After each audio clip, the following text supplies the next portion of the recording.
नमस्कार। मैं कुलदीप भारद्वाज नमस्कार इंडिया की आज रात 9 बजे की इस चर्चा में आपका हार्दिक अभिनंदन करता हूं।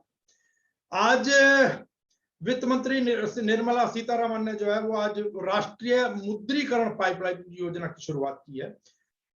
इसके तहत जो कम संपत्तियां काम आ रही, अपनी जो उनकी इस्तेमाल में कम हो रही है संपत्तियां, उसके जरिए लगभग 6 लाख करोड़ रुपया वो जुटाना चाहती है। यह जुटाने की उनकी परियोजना है उनकी। इसका जो इस परियोजना को जो नाम दिया गया वो दिया गया नेशनल मोनेटाइजेशन पाइपलाइन अर्थात एनएमपी। सरकार का इसके जरिए ये मानना है कि वो अपनी संपत्तियों के जरिए अगले 4 वर्ष के अंदर 6 लाख करोड़ रुपए की कमाई कर सकती है। और ये जो बजट भाषण का हिस्सा भी है ये चीजें। अब उनका जो निर्मला सीतारमण है उनके अनुसार जो एनएमपी की योजना है उसमें ब्राउन फील्ड एसेट्स के लिए गौर कीजिएगा, यानी ऐसी संपत्तियां जिनमें केंद्र सरकार का निवेश है और जहां संपत्ति या तो बेकार पड़ी है या फिर उससे पूरी तरीके से कमाई नहीं हो पा रही है या उसका पूरी तरीके से इस्तेमाल नहीं हो पा रहा है। अब अगर उनकी माने निर्मला सीतारमण की कि भाई क्या वो सरकार संपत्तियां बेचने जा रही है, तो उसका जवाब तो उन्होंने नाम दिया है। उन्होंने कहा सिर्फ कमाई के लिए है, इन संपत्तियों पर सरकार का मालिकाना हक बना रहेगा। अब कुछ लोग इसको डिसइन्वेस्टमेंट टाइप भी कहते हैं, बहुत सारी चीजें। और सरकार के साथ कंपनियां एक अनुबंध के तहत भागीदारी करेंगी ताकि बेकार पड़ी या कम इस्तेमाल में आ रही संपत्तियों से कमाई हो सके। तो बाकी नीति आयोग के जो उपाध्यक्ष हैं डॉक्टर राजीव कुमार, वो कहते हैं किसी भी संपत्ति का निजीकरण भी नहीं होगा। अब कुल मिलाकर देखते हैं, घोषणा तो अनेकों कर दी जाती है, बाकी समय बताएगा क्या होता है क्या नहीं होता।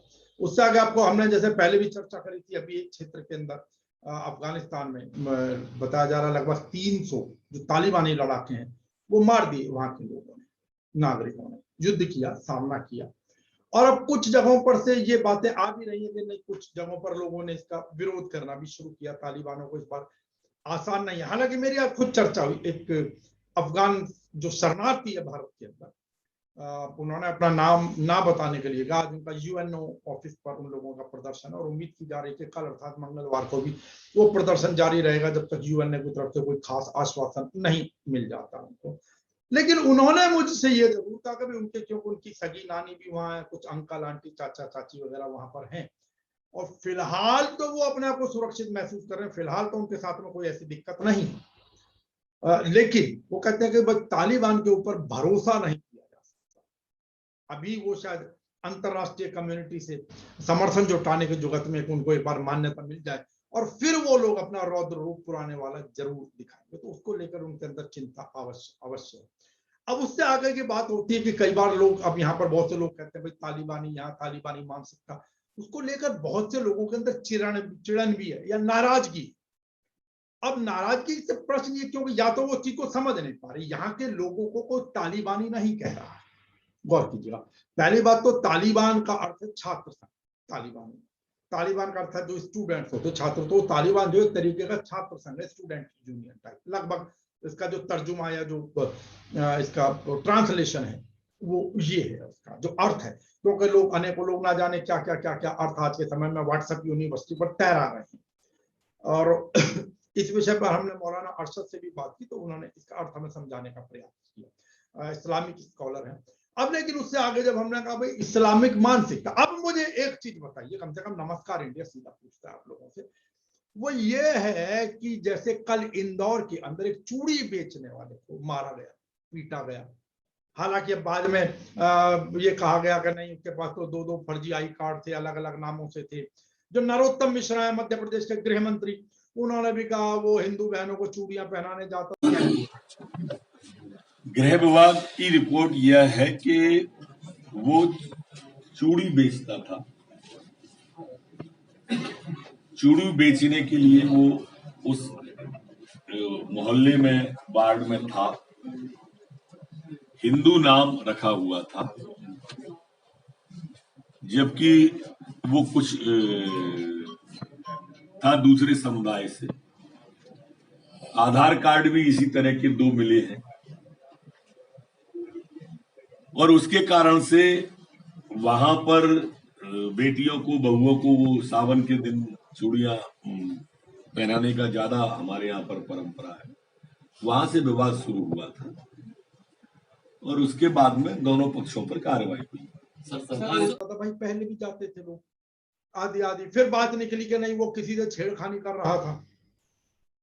अब ये जो ज्ञान तैराया जाता है, हालांकि पुलिस ने आप कुछ लोगों को शायद अरेस्ट भी किया, उसकी तहरीर उसकी दर्ज हो गई उस व्यक्ति को, पिटने वाले व्यक्ति की। सवाल ये है, मान लिया सारी बातें, चलिए एक बात, अब आप उसको 2 कार्ड बता रहे हैं, हालांकि समझ नहीं आता कि कोई व्यक्ति 2-2 आधार कार्ड जेब में रखकर कम से कम क्यों घूमेगा। एक आधा तो घर पर रखकर जाएगा वो। अगर वो हिंदू मोहल्ले के अंदर जा रहा है तो अपना हिंदू नाम वाला, अगर उसने ऐसा बनवाया हुआ है तो हिंदू नाम वाला आधार कार्ड लेकर जाएगा वो। लेकिन उससे भी बड़ी चीज, कानून इसका मतलब आज के समय में समाप्त हो गया, कानून कुछ नहीं बचा है। जो कुछ है वो भीड़ तंत्र के हाथ में है। अगर भीड़ तंत्र यही सब कुछ, भीड़ तंत्र ने ही सारा न्याय करना है, अगर आप ही लोगों ने मार पीट लूटपाट जो कुछ भी करना है उसके साथ में, तो फिर मानसिकता उनकी क्या है तालिबानियों की? वो क्या कर रहे हैं? आम आदमी को हैरेस कर रहे हैं ना, परेशान कर रहे हैं, मार रहे हैं, गोली मार रहे हैं, बदतमीजी कर रहे हैं। आप क्या कर रहे हैं? आपने भी वही कुछ किया ना, कानून हाथ में लेके। इससे पीछे दिल्ली में 8 तारीख को जो भी नारे लगे जंतर मंतर पर, संसद भवन के सामने, जिसको कहा जाता देश में रहना होगा, राम राम कहना होगा, उससे भी आगे काटे जाएंगे। आप क्या भावनापन पा रहे हैं भाई? इस मानसिकता को क्या कहेंगे? कानपुर के अंदर का याद है ना, रिक्शा चालक को किस प्रकार पीटा गया, और जिसकी एक तरीके से जो एक विधायक साहब उनके सुपुत्र महोदय जिनके विरुद्ध आज तक कोई कार्रवाई नहीं हुई। क्या कहेंगे इस मानसिकता? और याद कीजिएगा, अभी की बात नहीं है, खाली 2006 के अंदर भी कुछ हुआ था मध्य प्रदेश में।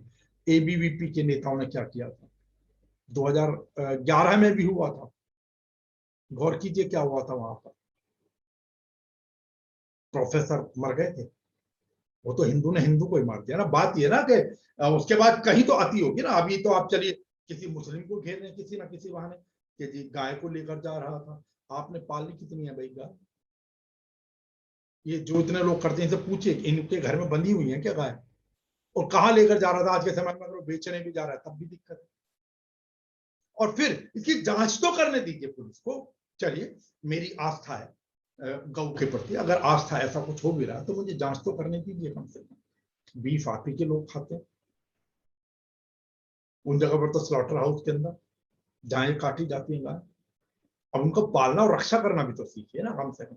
तो और सवाल ये कि फिर भी अगर मैं कहूँ चलिए वो गलत कर रहे हैं, आपकी भावनाओं के विरुद्ध किया जा रहा है, आपकी परंपराओं के विरुद्ध किया जा रहा है, हिंदुत्व या सनातन के विरुद्ध किया जा रहा है, तो फिर ये पुलिस थाने किस लिए? और सब कुछ अगर आप ही ने करना है तो फिर इनको तनख्वाह किस लिए दी जा रही है पुलिस वालों पर? बाकी फिर तो सब कुछ आप ही कर रहे हैं।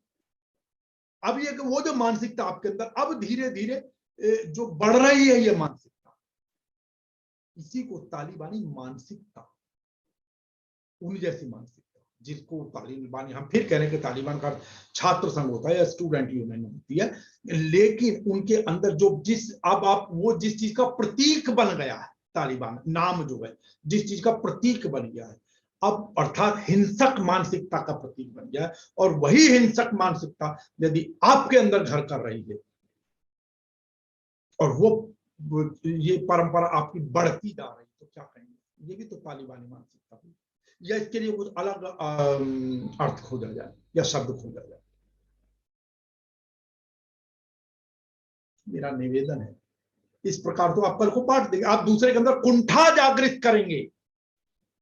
कल को इसका मतलब तो आपके क्षेत्र के अंदर कोई मुस्लिम, हिंदू बहुल क्षेत्र के अंदर अगर कोई मुस्लिम, इसका अर्थ तो ये कि कोई जाएगा ही नहीं सब्जी बेचने के लिए, आपके अंदर यहाँ कोई दुकान ही नहीं खोल सकता, किसी और काम के लिए, कोई सामान बेचने के लिए जाएगा नहीं।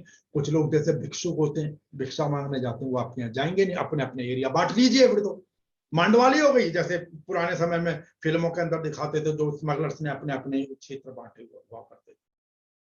और ध्यान रखिएगा, इसका आगे जो गलत प्रभाव पड़ेगा, बेशक आज के समय में लोग समर्थन करते हैं कि ये मुस्लिम बहुल एरिया से नहीं निकल सकते, हम हिंदू बहुल एरिया से, और हिंदू बहुल एरिया से तो निकलने ही नहीं दे रहे ना आप तो। आप और वहां तो वैसे लूटपाट, लेकिन आप तो आप जो कहते हैं कि वहां लूटपाट हो जाती है, चलिए अगर आपकी बात को एक बार को बड़ा भी कर लो, हालांकि सब जगह कुछ नहीं, कहीं एक का दुक्का, चलिए मैं आपको अगर मैं कह रहा हूं, अगर शब्द लगा के कि आपकी बात को मान भी लूं, यहां तो आप ढूंढ ढूंढ कर चेक कर रहे हैं कि कौन किस धर्म का है। और यही प्रवृत्ति बड़ी, गौर कीजिए आगे आगे इसके अंदर। फिर आपस में लड़ोगे आप हिंदू, किस जाति का है, फिर लड़ाई इस बात के ऊपर होगी आरक्षित वर्ग का है, गैर आरक्षित वर्ग का है, सवर्ण है या गैर सवर्ण है। कोई चीज स्टेबल नहीं होती, एक कदम आगे ही बढ़ती है। और फिर जैसा मैंने अभी उदाहरण दिया, मध्य प्रदेश में एबीवीपी के जो नेताजी थे वो हिंदू ही थे, जिन प्रोफेसर को मारा गया वो भी हिंदू ही थे। उत्तर प्रदेश के श्याना में जो घटना घटी, इंस्पेक्टर सुबोध को जो मारा गया, इंस्पेक्टर सुबोध हिंदू ही थे, और जिन लोगों ने मारा वो भी हिंदू। आप सोचे कि इस आग से आपका घर बच जाएगा, आपका समाज बच जाएगा, आपका मोहल्ला बच जाएगा, आपका धर्म बच जाएगा, आपकी जाति बच जाएगी। और मुझे एक बात बताइए, आप वैसे तो बड़ी चर्चा करते हैं अखंड भारत, अखंड भारत, अखंड भारत। अब मुझे बताइए कि कल को अखंड भारत का अर्थ ये हो कि आप पाकिस्तान को भी अपने अंदर मिलाएंगे ना, वहां का मुस्लिम कहां जाएगा भाई? उसे भी मिला लोगे या उसके बारे में कोई नीति रणनीति बनाई, या बस नारे लगाने तक शौक है? मैं किसी धर्म का ना विरोधी हूं, मैं सबसे प्रेम करता हूं, मानवता का प्रेम करता नमस्कार, मानवता का संदेश देता है। जो गलत है वो किसी भी धर्म का है, उसके विरुद्ध आवाज उठानी चाहिए, उसको सजा दिलवानी चाहिए। और मैं फिर कहूंगा, इसके लिए जो खुले दिल और दिमाग वाले लोग, सब धर्मों के, वो एक साथ आए और इसके लिए आवाज उठाएं। मेरे अनेकों मुस्लिम दोस्त हैं, मेरे साथ तो कोई बुरा नहीं है। अभी मैं कहीं और चर्चा कर रहा था, वहां कहते हैं जी हमारे भी बड़े सारे मुस्लिम दोस्त हैं, कोई बुरा नहीं है, हमारे संबंध है। मुस्लिम कह रहे थे कि भाई हमारे हिंदू बहुत दोस्त हैं, सब बहुत बढ़िया है। अब सवाल ये कि अगर सबके जानने वाले बढ़िया हैं, तो फिर ये लोग कौन हैं जो इस प्रकार की हरकतें करते हैं? और इन लोगों का इलाज कौन करेगा? खाली नेताओं पर आरोप लगा देने से या टेलीविजन चैनल्स पर आरोप लगाने से तो गुजारा चलेगा नहीं। इसके लिए मुझे और आपको निकल कर आना होगा, अगर हमें ये देश बचाना है तो। और मैं तो कहता हूं सब धर्मों के, सब संप्रदायों के जो धार्मिक रसूखदार लोग हैं, कम से कम उन्हें पहल करनी पड़ेगी और करनी चाहिए। नमस्कार इंडिया ये निवेदन करता है कि सभी धार्मिक लोग, किसी भी संप्रदाय के, मस्जिद के मौलाना हो, मंदिर के पंडित हो, महंत हो, जो भी हो, वो बाहर निकले और गलत को गलत कहने की हिम्मत दिखाएं। और ऐसा भी नहीं कि अगर कोई कह रहा कि नहीं मुस्लिम लोग विरोध नहीं करते हैं, तो मेरा निवेदन है कि वो भी सामने आए, क्योंकि लोग आज के समय में ना वो बाहर निकल कर देखना चाहते हैं कि अपने सड़कों पे क्या। अभी एक चर्चा में बात हो रही थी कि टीवी, अरे भाई आपने भी देखा होगा, मैंने भी देखा कई बार, जो जोड़ने की बात कर रहा होता है धार्मिक व्यक्ति, मौलाना या जो भी, या मुस्लिम स्कॉलर या हिंदुओं का, जो इस प्रकार की बात कर रहा होता है, बेशक वो हिंदुओं का, उनको ये टीवी चैनल के जो मेन स्ट्रीम, जिनको बड़े चैनल मान लिया जाता है, वो कितने सेकंड का समय देते हैं और उसमें भी कितनी बार टोकते हैं, आपने गौर किया होगा? और बाकी लोग कितनी भी देर बोलते हैं। और कुछ लोगों की जो आग लगाओ प्रवक्ता होते हैं, खासतौर से सत्ता पक्ष में, एक दो की तो मैंने आदत देखी है, वो तो अभी आपने 8-7 मिनट दबा के बोला, दूसरा भी बोला, आप घड़ी से देखिएगा 15 सेकंड नहीं होते इनकी उंगली ऐसे उठ जाती है और एंकर फिर तरफ भाग लेता। देख लीजिए साहब, अगर देश को बचाना है तो मुझे और आपको ही आगे आना। कमियां सब में हैं, मैं मना नहीं करूंगा, कमी मुझ में भी है, कमी आप में भी है, कमी इस संप्रदाय के लोगों में, लोगों की बात में भी हो सकती है, उस संप्रदाय के लोगों में भी हो सकती है। लेकिन उन कमियों को तो हमें एक साइड पर रखना पड़ेगा, अगर हमें इस राष्ट्र को अच्छा बनाना, इस मानवता को अच्छा बनाना, तो आने वाली पीढ़ी को एक सुरक्षित भविष्य प्रदान करना है, तो पीछे चर्चा की थी ना, बहुत से लोग मजाक उड़ाते थे, गांधी जी का चरखा वहां जाएगा और वहां पे तालिबानियों को समझा देगा, 1 मिनट में फैसला करा देगा। तो भाई तुम अपने वालों को भेज दो ना, चरखों को छोड़ो, बाकियों को भेज दो ना। अब कल को लोग दूसरे वाले लोग जो है वो भी लिखने लगे कि नहीं तो आरएसएस के लड़ाके जाएंगे वहां पर, ये सब कुछ कर देंगे। कि आरएसएस आज के समय में एक अनुशासित संगठन है, लेकिन फिर दूसरा चुप क्यों रहेगा भाई? अगर आप गांधी जी का मजाक उड़ाएंगे तो वो क्यों नहीं कहेगा? आप भी तो कहते हैं हमारी सबसे बड़ी आरएसएस की सबसे लड़ाका फौज है। लड़ाका का मतलब प्रवीण है आत्मरक्षा में, फलाने ढिकने में, तो ठीक है। गांधी जी का चरखा तो नहीं जा रहा, फिर उनको भेज दीजिए वहां पे लठ ले लेके, वो मुकाबला कर लेंगे। या सिर्फ तालिबान तालिबान करके आपको इन लोगों के मतलब यहाँ का सौहार्द, आपसी सौहार्द खराब करना। सीख लीजिए उन लोगों, अभी तो शुरुआत है, अभी तो छोटा सा जख्म से भी छोटी चीज, अगर अभी इनको नहीं रोका तो नासूर बन जाएंगे, घाव का रूप धारण कर लेंगे उन्हीं की तरफ। सोचना आपको।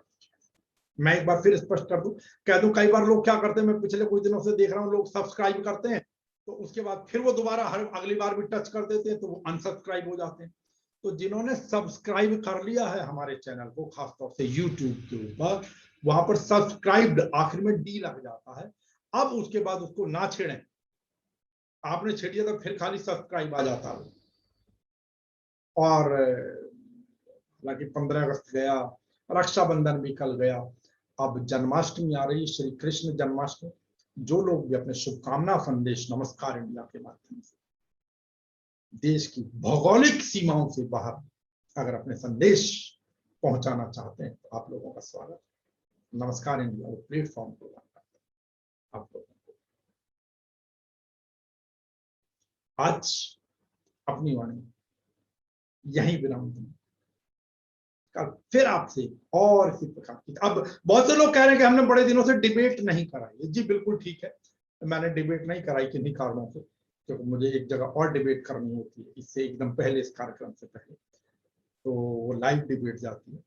तो अब इसके लिए मैं फिर उम्मीद करता हूँ कि बहुत शीघ्र, या तो इसी सप्ताह में, अगर नहीं हुआ तो श्री कृष्ण जन्माष्टमी वाले दिन सोमवार से आपके सामने डिबेट। हालांकि समय थोड़ा सा बदल देंगे, रात को 9 बजे के स्थान पर थोड़ा जल्दी हम डिबेट करना चाहें। बाहर निकलें, मास्क लगाकर निकलें। और मैं फिर अपील कर रहा हूं उत्तराखंड वालों, दिल्ली सरकार, मैं अभी भी बता रहा हूं, ये लोग बहुत बदमाश है। अगर आप एक बार परेशानी में फंस गए, कोई समस्या आपकी आ गई, तो उसका निदान, तो इसलिए केजरीवाल जी आए तो उनसे पूछ लीजिएगा, मैंने उदाहरण दिए। आप सेल्फ बिलिंग जो पानी का बिल बनाते हैं, ये अपनी मर्जी से, बेशक वो ऐप बना हुआ पर चलती नहीं की है, कभी भी बंद कर देंगे, आप धक्के खाते रहे। क्योंकि जो डिस्ट्रीब्यूशन या मीटर रीडिंग वगैरह का जो टंटा है, जो प्रोसीजर, वो इन्होंने प्राइवेटाइजेशन किया हुआ है यहाँ पर। ये नहीं सोचिए यहाँ नहीं हुआ हुआ। और आपको पता है फिर प्राइवेट वाला तो अपने रास्ते खोजेगा कहीं ना कहीं से कमाई। नमस्कार।